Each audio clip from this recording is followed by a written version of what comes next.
I, Dylan Mulvaney, have my very own Lush bath bomb. I'm gonna repeat that for all the twinks who just passed out. They are supporting the trans community by giving 75% of the purchase price, minus the taxes, to trans-led organizations working to ensure that trans people thrive. And you lost me at the end there. Right. How do you define trans people thriving? Something tells me it's going to involve sex changes for kids, self-ID on your government documents, and non-binary X markers on passports. Hey guys, welcome back to another Normal Gays React video where we take on LGBT insanity from the perspective of gay guys who haven't quite lost our minds just yet. I'm Brad Polumbo here with TikTok extraordinaire Clarkson Lawson. Clarkson, are we big fans of Dylan Mulvaney, the transgender woman and TikTok influencer who people probably have heard of by now? I wouldn't describe myself as a fan of Dylan, especially not of what made Dylan famous. The days of girlhood, the caricature of women that he described, it wasn't for me. I thought it was a little bit offensive, and I'm not a woman, so I mean, I don't know. If I was a woman, I'd be very angry at that. But the more I watch Dylan, the more I realize she is very likable and funny, and I enjoy some of her content for sure. Yeah, Dylan seems like a warm person and doesn't seem to be coming from like a necessarily a dark place, but a lot of Dylan's content is about like, I'm such a girl, and then it's very much a caricature, like it's woman face almost, and I think that's a valid critique. Yeah. Now, the other thing I've objected to is Dylan's political advocacy, like meeting with Biden and lobbying to transition kids and other stuff that I just cannot get on board with and don't appreciate. Dylan also has an entrepreneurial spirit and always seems to be getting in on one grift or another. So we're going to talk today about Dylan's latest grift, which is trans activism fused bath bombs. Let's listen to this video. I hate to be dramatic, but in some ways, this is the only thing that has ever mattered to me. I, Dylan Mulvaney, have my very own Lush bath bomb. I'm gonna repeat that for all the twinks who just passed out. I've partnered with Lush, and I have my own bath bomb. Drum roll, please. Here she is, my pride and joy, my baby, the late bloomer. And for those, before we get into her, who don't know the Dilly lore, I worked at Lush when I was an awkward feminine 16-year-old, and I spent every single dollar I made on bath bombs. And I would show up to work in my leggings and my crop tops, and it was like one of the only places that I felt safe and accepted as a queer teen. And to know that they not only supported me back then, but now over 10 years later are showing up for me in like such a major way, I can't even wrap my head around it. And they are supporting the trans community by giving 75% of the purchase price, minus the taxes, to trans-led organizations working to ensure that trans people thrive. And you lost me at the end there. Right. How do you define trans people thriving? Something tells me it's going to involve sex changes for kids, self-ID on your government documents, and non-binary X markers on passports. Something tells me that's what this is going to entail, Clarkson. Otherwise, I really wouldn't care. Sell your bath bombs to your heart consent. I didn't need the boob drum roll was a bit much for me, but otherwise I wouldn't care here.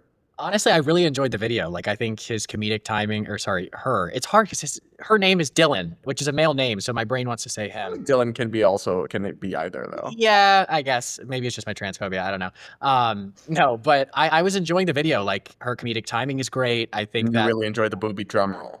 Yeah, I think that the twink thing was funny. And, you know, but there's always a catch. There's always a catch. Yeah, that's why I wish, like, Dylan gets a ton of hate, and a lot of it is probably over the top and disproportionate, but it's like you don't help yourself when you go and stick your nose in all this radical trans activism constantly. And even the bath bomb itself, they're not even just donating the money, but every bath bomb sold is going to come with a guide to allyship. And I looked at this document, and I sent you this document. We both went through it. And newsflash, this is a totally unhinged piece of like ideological literature. So here's one of the prongs. Don't tolerate disrespect and choose to educate. Whether it's hurtful language, remarks, or jokes, call it out if it's inappropriate. Build your community and seek out further allies who will support you in this effort. Whenever you are able, educating the individuals responsible for the harmful behavior is a great way to ensure that trans and non-binary people aren't responsible for that emotional labor. It's emotional labor to be able to handle a joke. This is my problem with a lot of these like LGBT activist groups, is that nobody's teaching anyone to be resilient, and the not even just like in the wake of criticism, but in the wake of jokes. Like everything should be able to be joked about. If you can't handle a joke, you're not really setting up the trans community for success, because the world doesn't give a shit about your No, and I'm sorry, anyone using the term emotional labor unironically, you've lost me. Especially when what you're talking about is correcting people for, like, I'm sure minor verbal tics or microaggressions or whatever. That is not emotional labor. That's just you being annoying. No, well, I do consider a lot of the videos we react to emotional labor. Psychological labor. Yeah, for sure. So there's more.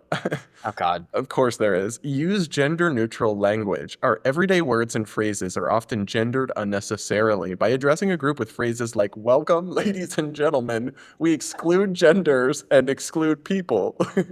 Consider using gender-inclusive language like, hi friends, or welcome folks instead. So people are actually, if they order one of Dilly's bath bombs, going to get a guide telling them to say, welcome folks, instead of welcome ladies and gentlemen. You know what? The type of person who's going to buy this bath bomb definitely walks into a room and says, hey friends. Like that's, Or they say, hi folks with an X. I don't know. I don't say folks, but my folks do, because they're from the South. So I don't think folks is as weird, but you I have know, no issue with it. I just don't do it because you're pretending some people are neither gentlemen or gentle ladies. Like, right. And that should encompass everybody if we're actually accommodating people with dysphoria, because if you're dysphoric about a gender, you want to be the other gender, which oh, means like, you mean there's two? Yep. Wow. Well, apparently it's a spectrum though, because in this guide, let me read you this. Under its glossary of terms, it says biological sex is most often used to refer to the gender assigned at birth, which is often deduced by examining the external genitalia of a fetus or newborn. Though largely believed to be binary, sex is in fact a spectrum. No single factor defines sex. So here we just have the straight up misinformation. That's not true. Sex is binary. There are only two, male and female. They're based on the structure of your reproductive system. Then you have a tiny percentage of people who are intersex, but even most of them can actually be categorized as male or female by the gamete definition of biological sex. What type of sex cell or gamete do they produce, sperm or egg? Right. So like this is just straight up woke misinformation, and I don't really think you should be signing on to that, or that the promotion of pseudoscience helps the cause. Well, also the idea that in order for something to be defined, something has to only be defined by one factor, or else it's a spectrum. Humans aren't defined by one factor. We are made up of plenty of different things that are considered to be human, but not one thing makes us specifically human. Yes, but you're either human or not human. Correct. It's still binary. There are multiple factors that classify humans, and we now know what a human is because of that. And it's like, I don't understand how anybody in their right mind could genuinely think sex is a spectrum. Like anybody in their right mind. I understand if you're like crazy, but How many bath bombs? yeah, I mean, I find it hard to believe that the people working at these nonprofits genuinely believe this. Like, are we really at a point in society where Yes. it's dumb? Yes. Or are they just, I don't Yes. know. I guess so. I guess Clarkson, so. you just need to listen to trans people. That's the next point in this guide. It says, listen to trans people. Listen with an open mind and heart to the experiences of trans and non-binary people. One of the most important parts of being an ally is actively listening and holding space for understanding. I listen. I think we listen very well. It's just the problem is that we listen. And then we listen and then we judge. Yeah, I mean, I would love to not listen. I would probably get what they're saying more if I wasn't listening. They think that if we hear what you say and then it doesn't make sense, that means we're not listening. Right. But actually just means you're not making sense. But my lived experience, Brad, that's what makes it correct. Okay, but here's the funniest thing in this whole guide for me. They then talk about two-spirit, which is a cultural or spiritual identity used by some indigenous people to describe having both masculine and feminine spirits. Okay, all right, fine. Here's that thing. Here's where they lose me. It should only be used by and in reference to Native and First Nations peoples. So now Now you can question people's gender. Now you don't have to use their pronouns. Now it's okay. But also, like, we're gatekeeping. If it's about having a masculine and a feminine spirit, are we gatekeeping like souls now? To only Native American people. It's funny. The one pronoun they are willing to like say is not valid is this if you're not indigenous. I just found that very funny. Well, on the oppression hierarchy, indigenous people are lower than just like regular trans people, so they get But special. black trans women sex workers are the most oppressed. I would obviously. be curious if a black trans woman wants to be two-spirit, would they let her? Are they Native or indigenous partly? No. Then no. She's got to get to the back of the bus. I think they would let her, because I don't think that you can go after a black trans woman ever Oh publicly. God. Anyway, long story short, Dylan's latest grift is not just, selling merch, selling bath bombs, which I really wouldn't have any issue with. It is also sending with them ideological propaganda that I don't support and I don't think is helpful. But what do you guys think? Let us know in the comments. Will you be buying a Dylan Mulvaney bath bomb? Make sure you hit that like button. Make sure you're subscribed if you aren't yet. And remember to subscribe to Clarkson's YouTube channel as well, linked in the description. And we'll be back with more normal gays content real soon.